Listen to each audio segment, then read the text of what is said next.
एक लड़की को किडनैप कर लिया जाता है। उसमें से एक जो किडनैपर था ये उस लड़की को जानता था। दूसरा किडनैपर बहुत ही ज्यादा डेंजरस है। उस वजह से इस मूवी में बहुत सारी कॉम्प्लिकेशंस होती है। हेलो फ्रेंड्स, आज मैं आपको किडनैपिंग स्टेला ये 2019 की एक थ्रिलर जर्मन मूवी एक्सप्लेन करने वाला हूँ। इसके अलग अलग सिचुएशन आपको हमेशा आपकी सीट के एज पर रखेंगे, तो अंदर इस वीडियो को जरूर देखिएगा। अब बिना किसी देरी के एक्सप्लेनेशन स्टार्ट करते हैं। मूवी स्टार्ट होती है और हम दो लोगों को शॉपिंग करता देखते हैं, पर ये शॉपिंग बहुत ही अजीब तरीके से थी। इसमें ड्रिलिंग के सामान थे। एक रूम को साउंड प्रूफ करने के लिए बहुत सारा सामान इन्होंने बाय किया। घर में आने के बाद इन्होंने एक रूम को साउंड प्रूफ क्रिएट कर दिया। उसमें एक बेड भी लगा दिया।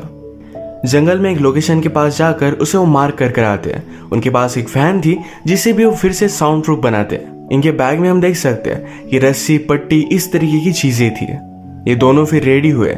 अपने वैन में एक जगह पर वो नजर रखते हैं। इन्होंने अपने मास्क वगैरह पहने और एक लड़की जब यहाँ से जा रही थी तो उसे वो किडनैप कर लेते हैं। गाड़ी में ले जाकर उसके हाथ पैर बांध देते हैं। लास्ट सीन्स में हमने इनका जो प्लेस देखा था, जिस रूम को इन्होंने साउंड प्रूफ बनाया, बेड लगाया, इस रूम में उन्होंने इस लड़की को डाल दिया।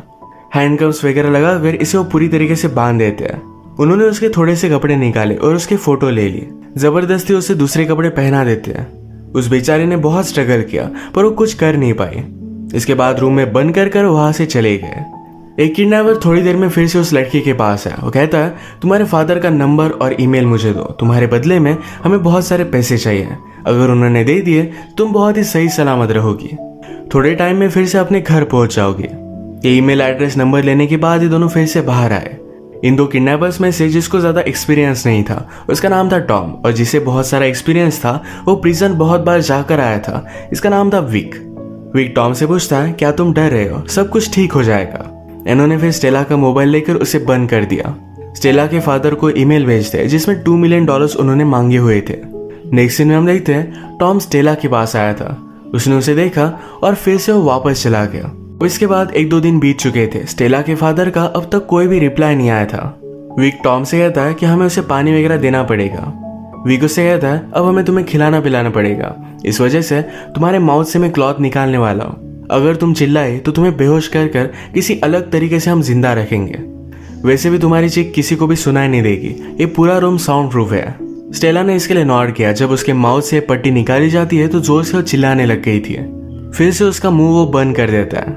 विक ने उसे समझा कि हम 2 ही लोग हैं जो तुम्हें हेल्प कर सकते हैं, इसलिए चिल्लाओ मत। फिर उसे पानी वगैरह पिलाता है। कहता है कि अगर तुम्हें टॉयलेट की जरूरत होगी तो 1 नंबर 2 नंबर इस तरीके से हाथ से हमें बोल देना।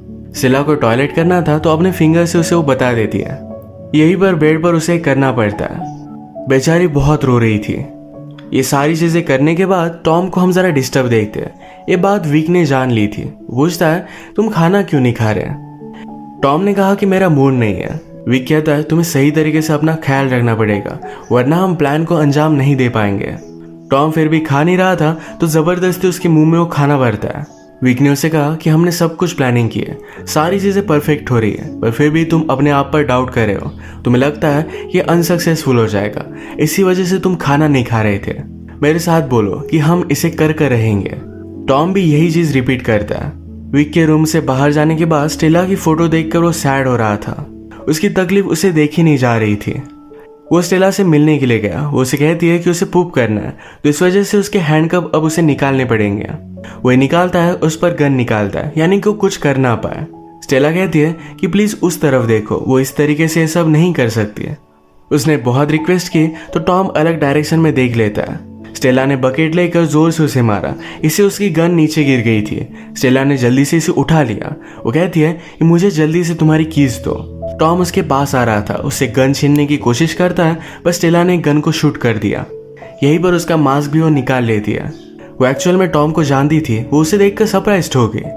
उससे पूछती है कि तुमने ये सब किया क्यों? टॉम कहता है कि तुमने मेरी जिंदगी बर्बाद की है, तुम यहाँ से नहीं जा सकती, तुम्हारी गन मुझे दे दो। स्टेला कहती कि प्लीज रुक जाओ, मुझे तुम्हें कुछ कहना है। पर इससे पहले टॉम ने स्टेला से उसकी गन ले ली। जल्दी से उसे फिर से वो बांध देता है। टॉम ने कहा कि ये सब तुम्हारा ही फॉल्ट है, तुमने मुझे अकेला छोड़ दिया था। उसने वार्न किया कि अगर विक को इसके बारे में पता चला तो हम दोनों को मार डालेगा। थोड़ी देर में विक फिर से वापस आया। अब तक स्टेला के फादर पैसे देने के लिए माने नहीं थे, इस वजह से अब विक के पास एक अलग प्लान था। तो टॉम से कहता है, कल का दिन जरा एग्जॉस्टिंग होगा, इसके लिए हमें रेडी होना पड़ेगा। अगले दिन वो स्टेला के रूम में जाकर कैमरा वगैरह लगा कर आते हैं। विक ने स्टेला से कहा कि अब हम तुम्हें सेडेटिव देंगे, इससे प्रोसेस बहुत ही इजी हो जाएगा। उनका प्लान था कि वीडियो में लाइव स्टेला का फिंगर कट कर ये वीडियो उसके फादर को भेजेंगे, जिससे वो डर कर इन्हें सारे पैसे दे देंगे। स्टेला जब ये रियलाइज करती है तो बहुत ज्यादा डर जाती है। उसके माउथ से पट्टी निकालने के बाद स्टेला ने कहा, ये फादर मुझे पता है कि हम दोनों बहुत झगड़ते थे, पर प्लीज मुझे बचा लो, मैं प्रेग्नेंट हूँ, प्लीज मुझे बचा लो। ये सुनने के बाद टॉम विक से कहता है कि वीडियो बहुत ही अच्छी बन गई है, अब उसका फिंगर कट करने की हमें कोई भी जरूरत नहीं है। टॉम ने स्टेला को बार बार बचा लिया। अगले दिन स्टेला को फीड करने के लिए दोनों फिर से वहां आए। विक उसे फीड कर रहा था तो स्टेला कहती है कि मुझे उस दूसरे से खाना खाना है। विक इसकी बात मानता नहीं है। स्टेला ने नीचे देखा तो कल उसने टॉम को शूट किया था तो उसके बुलेट का कवर नीचे पड़ा हुआ था। अगर विक को इसके बारे में पता चलता है तो ये दोनों ट्रबल में थे। टॉम इसके पास जाकर इसे उठाने की कोशिश करता है, पर विक कहता है कि तुम ये कर क्या रहे हो, उसे पास आने नहीं दे रहा था। स्टेला का खाना हो जाने के बाद बुलेट कवर के पास स्पून पड़ा हुआ था। इसे उठाने के बहाने टॉम इस बुलेट कवर को उठा लेता है। बाहर आने के बाद विक ने टॉम से पूछा कि तुम नर्वस लग रहे हो, ऐसा क्या हुआ है। टॉम कहता है कि ऐसा कुछ भी नहीं है। टॉम फिर जल्दी से टॉयलेट गया, बुलेट कवर को फ्लश करने की ट्राई करता है, पर ये फ्लश हो नहीं रहा था, उसे बहुत टाइम लग रहा था। तो विक पूछता है कि हुआ क्या है। विक के प्रेशर में इस बुलेट कवर को निगल लेता है। विक के यहाँ से चले जाने के बाद टॉम स्टेला के पास है, पूछता है तुमने ऐसा क्यों कहा कि तुम प्रेग्नेंट हो। स्टेला कहती कि मैं एक्चुअल में प्रेग्नेंट हूँ और ये बेबी तुम्हारा है। वो उसकी बात मान नहीं रहा था तो स्टेला ने कहा कि मेरे पास आओ, मेरे पेट को फील करो। ये फील करके टॉम ने उसे पूछा कि तुमने मुझे इसके बारे में बताया क्यों नहीं। स्टेला कहती कि कभी भी तुम डिपेंडेबल नहीं थे, जब भी तुम्हारी जरूरत हो तो तुम भाग जाते थे। तुम्हारे जेल में जाने के बाद मुझे पता चला कि मैं प्रेग्नेंट हूँ। मुझे लगा कि इस बेबी को तुम्हारे साये से दूर रखना ही सही बात होगी। स्टेला पूछती कि तुमने मुझे ही क्यों चूज किया था। टॉम कहता है कि मैं और मेरा पार्टनर जेल में मिले थे, हमने वहीं पर किडनैपिंग की प्लानिंग की थी और मैंने ही तुम्हारा नाम सजेस्ट किया था। मैं तुम पर बहुत ज्यादा गुस्सा था, तुम जेल में मुझे एक बार भी मिलने के लिए नहीं आई, बिना कुछ बताए मेरे लाइफ से चली गई। अब मुझसे तुम झूठ भी कह रही हो। स्टेला कहती कि मेरे मोबाइल में देखो, उसमें रिपोर्ट है। टॉम जाकर स्टेला का मोबाइल ऑन करने वाला था, पर उसने रियलाइज किया कि अगर स्टेला का मोबाइल ऑन होता है तो पुलिस को इसकी लोकेशन पता चल जाएगी, तो उसने ऑफ कर दिया। अचानक से स्टेला को उल्टी आने लग गई थी। उसके पास आया, उसके हाथ वगैरह निकाल दिया। ये उल्टी वगैरह करती है और एक दूसरे के बहुत करीब आ गए थे। वो उसके साथ इंटीमेट होने वाला था, पर स्टेला ने बहुत चालाकी से उसकी हैंड को कफ कर दिया। वो यहाँ से भागने की कोशिश करती है, पर पूरा प्लेस लॉक था, इसकी चाबी उसके पास नहीं थी। उसने अपना मोबाइल लेकर पुलिस को कॉल किया। पुलिस को उसे ढूंढने के लिए उसकी लोकेशन की जरूरत थी, पर स्टेला को इसके बारे में पता नहीं था। वो रियलाइज करती है कि कीज शायद टॉम के पास है। टॉम से कीज नीचे गिर गई थी, वो इसे पाने की कोशिश कर रहा था। ये स्टेला ने देखा और फोन कट कर उसके पास पहुंच रही थी। टॉम अपनी हथकड़ियों से निकलने की बहुत कोशिश करता है, ये निकल भी रही थी। स्टेला जब कीज लेने के लिए उसके पास आई तो जल्दी से हैंडकफ से निकलकर उसके मुंह पर वो जोर से मारता है। इससे वो बेहोश हो गई थी। उसे फिर से उसने बांध दिया। स्टेला को मारने के बाद टॉम को बुरा लगता है। आज जब विक घर पर आया तो कहता है कि स्टेला के फादर अब पैसे देने वाले हैं, अब हमें सिर्फ एक काम है, कल हम जाएंगे और पैसे लेकर आएंगे। ये दोनों आज बहुत ही खुश थे। पैसे लेकर क्या करेंगे इसकी प्लानिंग बनाने लग जाते हैं। अगले दिन विक ने टॉम से कहा कि जाकर गाड़ी को तुम रेडी करो। वो स्टेला को लेने के लिए आया। उसके हैंडकफ्स वगैरह निकाले, तभी वो स्टेला के पास मोबाइल नोटिस करता है, ये अब ऑन था।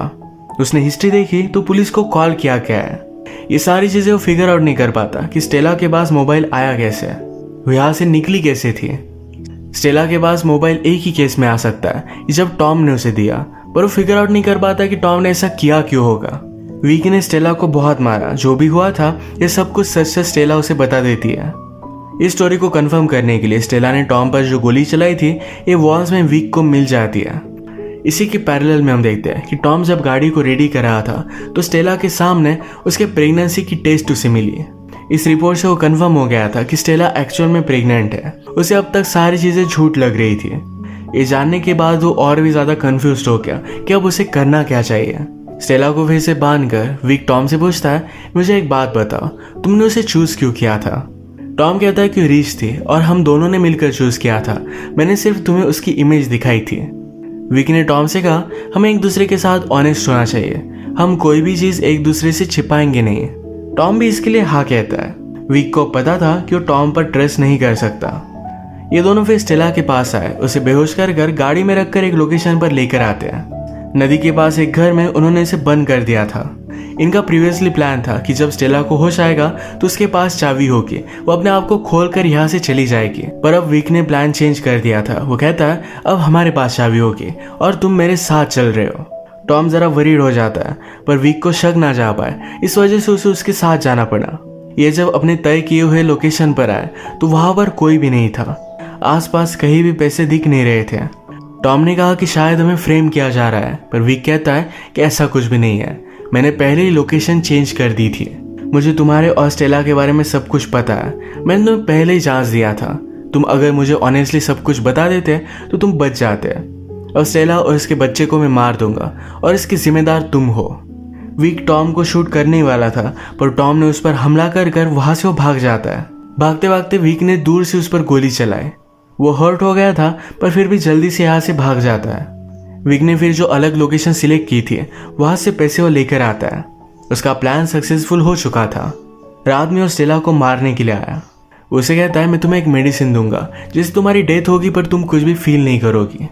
उसे देने ही वाला था, पर पीछे से आकर टॉम ने उस पर हमला कर दिया। वो जख्मी था, पर स्टेला को बचाने के लिए यहाँ पर आ गया था। विक के पास गन थी तो फिर से वो सिचुएशन को कंट्रोल कर लेता है। टॉम को और एक गोली मारता है। वो टॉम से कहता है कि तुमने सारी चीजें बर्बाद कर दी। उसे फाइनल गोली वो मारने वाला था, तभी स्टेला ने उसके पैर पर मारकर उसे नीचे गिरा दिया। विक की गन टॉम ने उठा ली और उसे शूट कर मार देता है। टॉम इंजोर्ड था, इस वजह से बेहोश हो गया। स्टेला की कफ्स की कीज विक के पास थी। टॉम ने बहुत स्ट्रगल किया और फाइनली उसे वो दे देता है। स्टेला ने अपने आप को छुड़वा लिया, पर टॉम की अब डेथ हो चुकी थी। वो बाहर आई, गाड़ी में बैठी तो उसे सारे पैसे मिल जाते हैं। स्टेला की अपने फादर के साथ बनती नहीं थी। वो किडनैप हुई, पर फिर भी फादर उसे पैसे नहीं देने वाले थे। अब वो उनके पास वापस नहीं जा सकती है। ये पैसे लेकर वो एक न्यू स्टार्ट करती है। इसी के साथ इस मूवी का एंड हो जाता है। अगर आपको वीडियो अच्छा लगा तो प्लीज़ इसे लाइक कर दीजिएगा। बहुत सारी इस तरीके की मूवीज़ लेकर आते रहते हो, तो प्लीज़ इस चैनल को सब्सक्राइब कर दीजिए और बेल नोटिफिकेशन आइकॉन दबाना मत भूलिएगा। हम फिर से मिलेंगे और एक न्यू मूवी के साथ। तब तक के लिए थैंक यू और आप अपने आप का ख्याल रखिए।